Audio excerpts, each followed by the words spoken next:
Proof வச்சு complaint போட்டு proof காட்டி கூட எதுவுமே முடியல. அதுக்கப்புறம் என்னத்த யாரை நம்பணும்? உண்மையாகவே சார் ரொம்ப டயர்டாயிடுச்சு சார். இந்த நாட்டில் வாழணுன்னா ஃப்ராடுங்களுக்கு தான் சார் நல்ல வாழ்க்கை. நம்மளை மாதிரி நல்லது செய்யணும்னு நினைக்கிறோம்ல, நம்ம நாசமாக தான் போவோம். என்ன இது நான் சந்தோஷமாக சொல்கிறேன். நல்லது செஞ்சு நாசமாக போகலாம், ஆனால் தப்பு செஞ்சு தப்புக்கு துணையாக நிற்கிறீங்க பாருங்கள். நீங்கள் எல்லோரும் நீங்கள் எப்பவுமே நிம்மதியாக வாழ மாட்டீங்க. நல்லா தெரிஞ்சுக்குங்க. அது யாராக இருந்தாலும் யார் தப்புக்கு துணையாக நிற்கிறாங்களோ அவங்க நிம்மதியாக வாழ்ந்ததா சரித்திரத்திலே இல்லை. ஏன்னா கர்மான்ட்டு ஒன்று இருக்குல்ல, அது சுற்றி வளைச்சி நம்மளை டார்ச்சர் பண்ணும். நம்மளாம் செத்து போடுவோம்.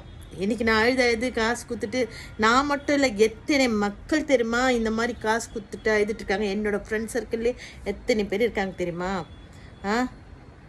நாங்கள்லாம் செத்துப்போம், ஆனால் சுகமாக சாவோம். ஆனால் ஏமாத்துருவேன் சாவான் பாருங்க, கொடூரமான சாவான். அதுக்கு துணையாக நிற்கிறாங்க பாருங்க. சட்டம் படித்து லா படித்து எல்லாமே படித்து கவர்மெண்ட் அவங்களுக்கு ஒரு உத்தியோகம் கொடுத்து அவங்கள உட்கார வச்சு